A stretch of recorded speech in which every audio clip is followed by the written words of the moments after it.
Okay, why manual blogging is too slow today? So if you take a look at it, you know, you need to find keywords. First of all, you need to find keywords, find, write outlines, then write content, write FAQs, conclusion, etc., etc. And then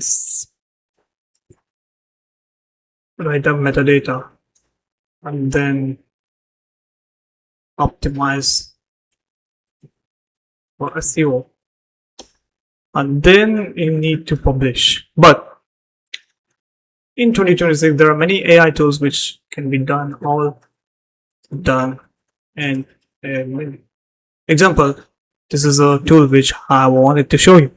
So you simply click on generate article, it does the job for you. And also, if I show you the auto blogging, I come here, go to the configuration, and here we have three modes. One is a full automation mode, which is this AI agent finds the keyword, generates an article, and it publishes to the whatever CMS you are using.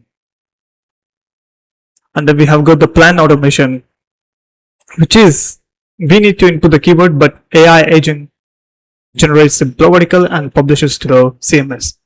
And then automation with review. AI agent will find the keywords and generates an article, but we need to publish. So we have this full automation mode, which really does everything. So we even got the each interval, like every hour, every 6 hours, every 12 hours, we can do it. So that is why it's better to go with the AI than manual blogging in 2026.